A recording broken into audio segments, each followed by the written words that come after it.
listening to the Rainmaking Podcast,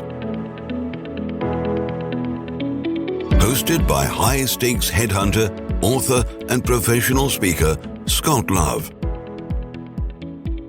You're listening to the Rainmaking Podcast, and my name is Scott Love. Thanks for joining me on the show today. The Sale is in the Tail. That's the name of a book that I read, written by our guest, John Livesay. And this book is absolutely remarkable. It's a business fable, which means it's a story about how to tell stories when you're in sales. Now, if you're in the business of getting business, you know that telling a story is the best way to get people's attention, and John tells you exactly how to do that in his book. Now, our topic today on our show is Tell Stories, Win Sales. Let me tell you about John. Sometimes I meet people that are just remarkable, and they have this very specific idea, and they can articulate that in a way that it makes so much sense so that you can apply it the day you hear it and you see results from that, which is what happened with me. As you know, I own a company that does recruiting. I recruit partners for big law firms. So I'm selling to people who are risk-averse, guarded, untrusting, and hate change. And I've been able to use some of the ideas that I learned from John to see a marked difference in how people respond to me. So John is the pitch whisperer. He's a sales keynote speaker where he shows company sales teams how to turn mundane case studies into compelling case stories so that they win more new business. Who doesn't want more of that? Make sure you connect with John. You can get his information on the show notes. You can connect with him. Just go to the show notes, connect with him on LinkedIn. As always, this show is sponsored by Leopard Solutions, Legal Intelligence, Suite of Products, Firmscape, and Leopard BI. Push ahead of the pack with the power of Leopard. Thanks for listening, and I hope you get some great ideas from my interview with John Livesay today. Hey, this is Scott Love. I've got John Livesay here with me on the Rainmaking Podcast. And today, our topic is telling stories, winning sales. John, thanks for joining me on the show. Scott, it's a pleasure. Looking forward to a great conversation. Absolutely. And one thing I'm going to start out with is a plug for your book, The Sale is in the Tail. This is fantastic. I think that you really disguised it as a story that people want to keep reading because it's a business fable where I want to know what happens to the protagonist. How does he overcome that challenge?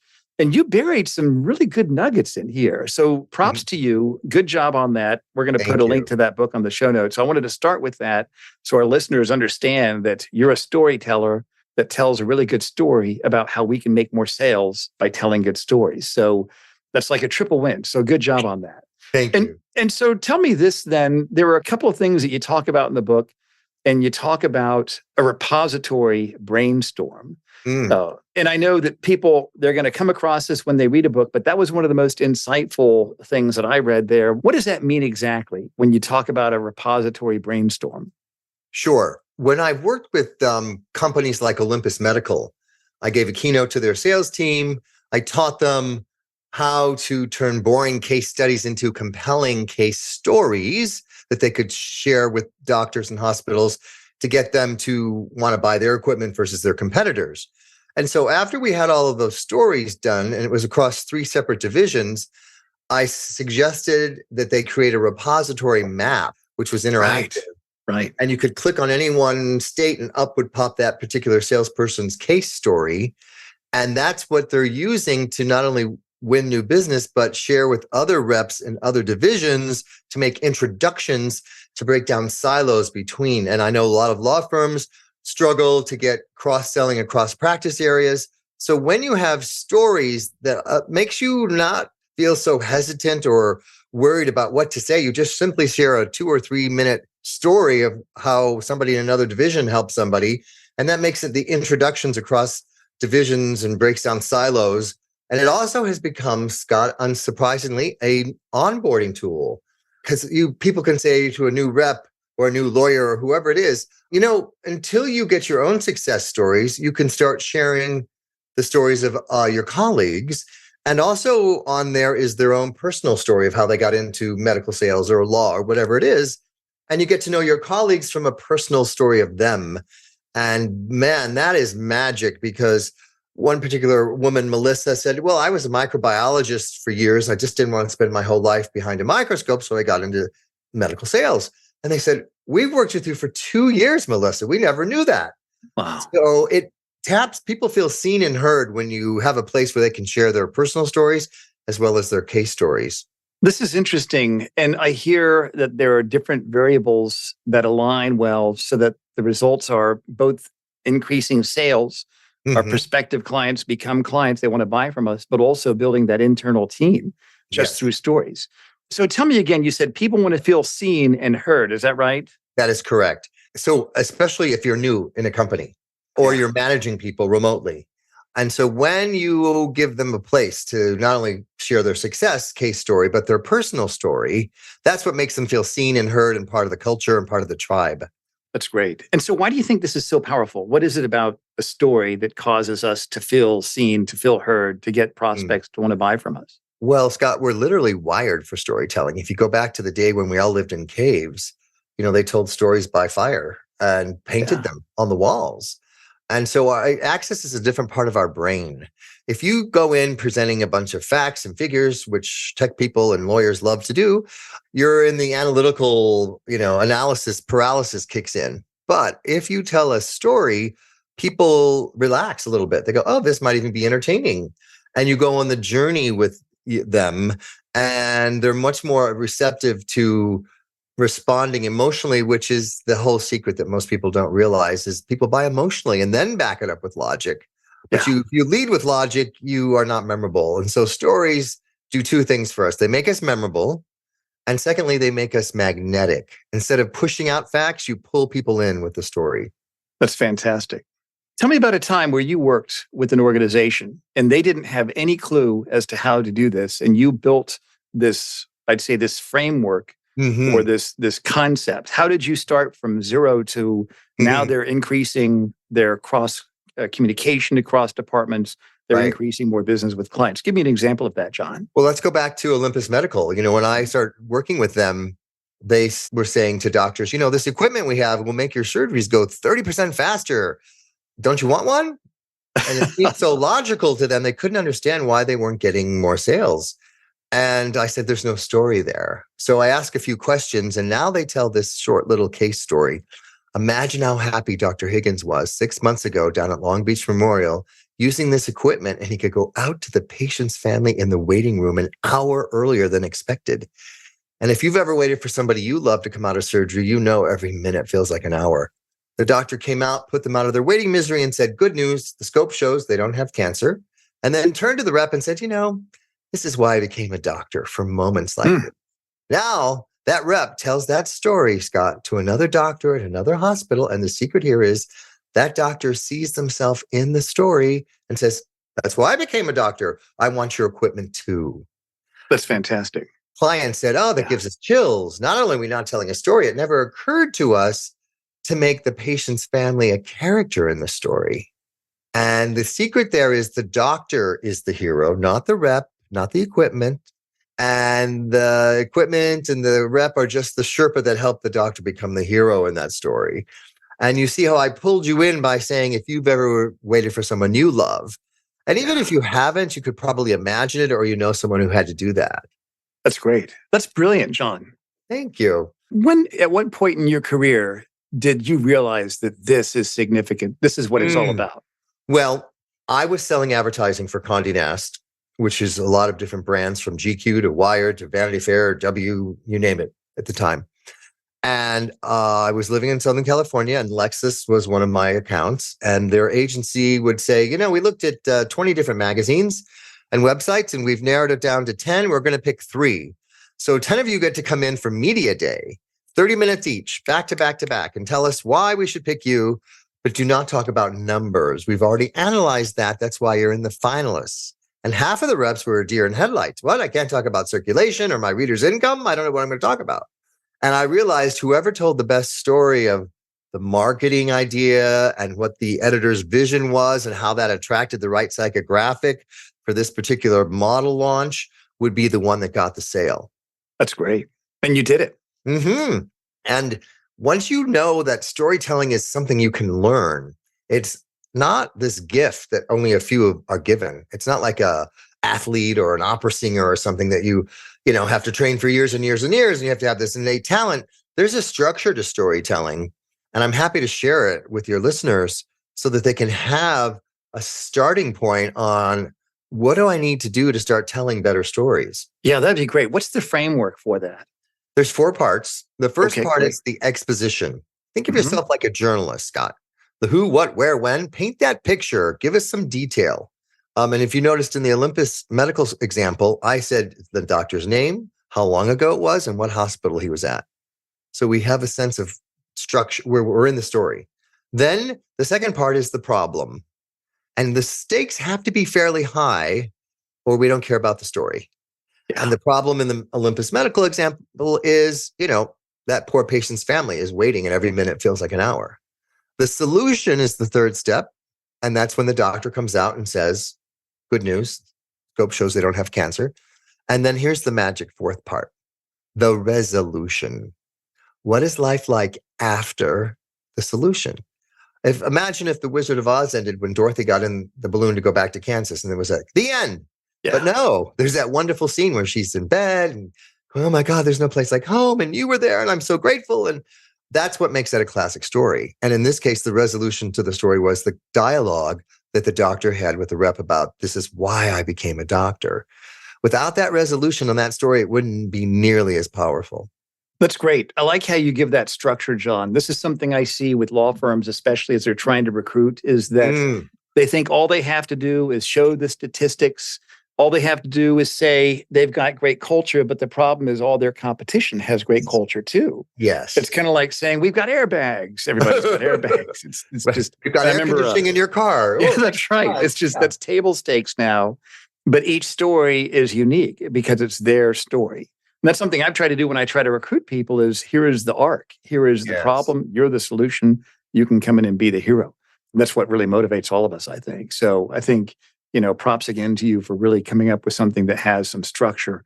And I think all of us, we like to see how do we put this all together. And in your book, you don't really say, here's the formula, here's the recipe. You have a story that brings us through. Right. And we're rooting for the protagonist. And we realize that there's a challenge. What's he going to do? Is he going to go left or is he going to go right? And then sure enough, as we learn how to do this, we're along for that ride. One of the things readers love is at the end of the book, after the story is over, the fable is over, there is the methodology that you can look at and learn exactly what was going on as you were learning it without really realizing you were learning it. That's right. That's right. And so tell me then, you talk about a case story and not a case study. Mm-hmm. And when you say a case story, what does that mean exactly? Well, even the word study sounds like homework from my school days. Case study. I'm going to tell you a case study. Nobody gets excited about here. Oh God, another case study.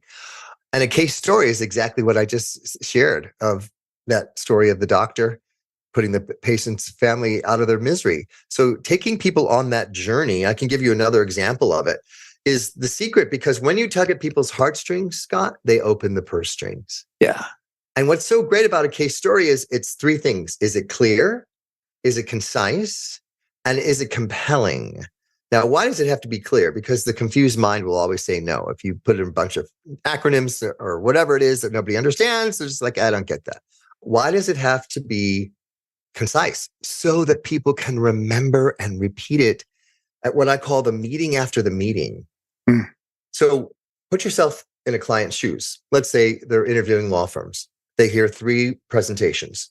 Then at the end, they have their meeting after the meeting. They go, well, what'd you think? They all sound the same. I guess we should go with the cheapest. Yeah, right. But if you're the one that's told a story that they can remember and repeat, I really like what Scott Love did and what he said and why we should pick his firm over another firm to find us the new CEO or whatever the job is. Then you've got brand advocates remembering your stories. And then, of course, why does it have to be compelling? Because it sticks with us if there's some emotion in the story. Yeah, that's right. That's right. People love it. You're absolutely right. And so there were some other nuggets that I got out of this, such as the 555. Yes. And what do we call that, by the way? We call that the secret to when life gives you a red light. So when you and I go in our car and we get a red light, we don't suddenly take that personally, do we? No. But when we get a red light in business, we get the no, we get the rejection. We can go, oh, could they say no to me? So my goal is to get people to treat a red light at a traffic the same way when you get a red light in your career. So I've come up with, we're all going to get disappointed. right. maybe betrayed even, or rejected. And so the tool is something that's easy to remember and easy to use. So let's say you get cut off in traffic. Some people lose it, especially in the LA freeways. You can say to yourself, am I going to zoom out, pretend you're the movie director of your own life, and ask yourself, will this matter in 5 minutes? How about 5 hours from now? How about 5 days from now? Well, hopefully that'll be in your rearview mirror and you let it go. But we have the ability to get back up faster. And that's the secret to resilience. Yeah. How fast you get back up after you've been knocked down. So it's something that I work with clients on, and it becomes part of their culture along with storytelling, where they'll get a no or something that upsets them. And they say, you know what? I was on the phone with my colleague and we just decided, let's 5-5-5 this.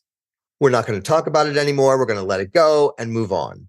And I think that's great. Yeah. It really helps everybody. Now, sometimes you say, life happens and things 5 days from now, like when my father passed away several years ago. Yeah, I was still really sad 5 days after that. So we can do it again. How about 5 weeks, 5 months, 5 years from now? And I wish I had this tool when my dad died, Scott, because I would go back to my younger self and say, 5 years from now, you're still going to miss him. Yeah. But you won't be this sad. I think that's insightful. I think that you definitely understand people, John, and how to help us to really overcome that, especially in a sales business. And I'm going to read what you wrote here. This is on page 30 of your book. You talk about, we have 3 cameras at our disposal. Yes. The first is how we see things. What lens are you using? Is it a wide angle or a close-up lens? The second is the choice to see things from others' perspectives and the ability to show empathy for what they see and feel. And the third is the ability to zoom out and see the big picture. And so just this mental tool that you gave us with the 5-5-5, how important will this be or stressful 5 minutes from now? How about 5 days or 5 years from now? So thank you so much for sharing this with the reader. I mean, these are just really good tools that you gave us, that it's just an easy tool that I can put in my tool belt that I use. The other one on page 35, you talk about ingredients. If you leave out an ingredient, it's not going to come out good. The same thing with sales. We need to have all the ingredients for a good outcome. And at the bottom of page 35, this is something I remember reading years ago about pre-play and replay. The key is to getting into the right mindset. Stack your moments of certainty. Yes. Do it before every sales call. Write down 3 or 4 times you got a yes. And this is something I do when I'm recruiting lawyers. It's hard. Before I make those tough calls, I replay previous successes. I called a group leader with a big book. Yes, he wants to talk to me. Yes, he wants to move. I just recall 3 or 4 of those moments before I make that next call. So you definitely understand how people sell in the emotional context of that, John. I love that you're using that already. And one of the things I want to reemphasize with that is when you're recalling the wins, the yeses, put a feeling attached to it. Yeah. I felt exhilarated. I felt happy. I felt proud. I felt confident. Because when we have the feelings associated with the memories, and then we go into the situation, those are the feelings we're bringing to that situation. Yeah, that's right. And that's something when I used to do a lot of training to the recruiting industry, I had this one topic called the placement pill, where I always say, whenever you make a placement, or in sales parlance, whenever you close a big sale, what's the next thing you should do? Make another call. Why is that? Have your skills improved? Yeah, your skills haven't improved. Your technical expertise hasn't increased, but it's the emotional context of the win that affects your confidence. And so I would teach people how to change their emotional state as if they just took a pill. Wow, I felt so I called it the placement pill. Yes. That's right, the Matrix. Well, blue or red. When Jaguar hired me as a sales keynote speaker to speak to their team, I realized that even if you're selling something that's luxurious and expensive, there's still some fear of rejection going on. Yeah, right. And after the no with the 5-5-5, I said to them, here's what I recommend. Before the next person walks into the showroom or the phone rings or you make a call, you proactively call somebody you sold a car to in the last 3 to 6 months. And don't try to sell them anything. Just ask them how they're enjoying driving the car. Yeah. It will remind you of why you do what you do and what a happy customer sounds like. So you've let go of the previous no. It's like sorbet in between courses in a restaurant. Absolutely right. I would teach people to start their day with a dial and break through that hesitation, that membrane of resistance. Just start your day with a dial. It's like sales and recruiting. It's just you're in this cold swimming pool and you never want to dive in. But once you're in, you don't want to get out. Yeah. So I think you and I think very similarly about this, John. So tell me then, if we could kind of bring this down to 3 action steps. If people are going to look at really developing their stories, understanding their origination story, understanding all the other variables that you gave us, what would be 3 action steps people can take to really start implementing these ideas? The first step is to figure out what your story of origin is. Now, this is different than an elevator pitch. Your story of origin is, why did you get into whatever your field is? Give us a sense of your personality. I was working with some architects, and one said, oh gosh, when I was 11 years old, I played with Legos. Now I have a son that's 11. I still play with Legos with him. And I have that same passion I did as a kid for architecture. So people get a sense of you from your story of origin. It's a great rapport building tool. And also then you can ask the doctor, the lawyer, whoever you're talking to, how did you get into this? And it really bonds you. That's the first action step. That's great. That's such a brilliant concept, by the way. Thanks. Yeah. Second part is what you were talking about. What is it about your company that other people can't say? Like, oh, we have a great culture. Oh, we have the. Figure out a story of what your company's doing, and even if it's just your own company, that shows your values in action. My favorite example of that is Tom's Shoes, where you buy a pair and they buy a pair and donate them. So figure out what your company's story is that shows those values in action that you can share with people. We really celebrate diversity. We've hired whatever it is that reflects that. It's not just a concept, and you have a specific example of someone in a high level. And then the third is go and look at all your testimonials and your existing case studies on your website or wherever it is and say, is this a story, or is this just a sentence, or is this just factual information of what somebody did? Turn that case study into a case story. That's the third action step. That's great. And so this is something that you've worked with people on. Tell us about your offerings. I know that you have a text code that we can text people to. Tell us about the things that you do besides your book. You keynote speak. What are the other offerings that you have that our listeners should know about you, John? Well, you sort of teased out the gift for everybody. If you take out your phone and text the word pitch, that's PITCH, to 66866, you get the first chapter of my book for free. In addition to giving keynote talks on the power of storytelling, I've also got a talk on how to use storytelling to recruit top people. Because a lot of companies in real estate, law firms, architects are trying to get people to leave their competitors to come over, but they haven't been trained on how to tell a story to do that. So that's a new topic that's a really demand now with the way staffing issues are. People who haven't really had to recruit before. Let's say you're really great at selling homes or designing law firms, but you don't really know how to sell yourself as a great boss or any of those things. So that's another tool. And I have an online course called Revenue Rockstar Mastery. That's great. People can take at their own leisure. It's 10 minutes a day for 10 days. And then there's some online coaching that goes with it where I get to work with you in a group to help you fine tune those stories. Well, John, this is fantastic. Thank you for sharing all of your wisdom for us. And I know I'm going to have you back here on the show in the future. Thanks so much for being a great guest today. Thanks, you, Scott. Thank you for listening to the Rainmaking Podcast. For more information about our recruiting services for international law firms, visit our website at attorneysearchgroup.com. To inquire about having Scott speak at your next convention, conference, sales meeting, or executive retreat, visit therainmakingpodcast.com.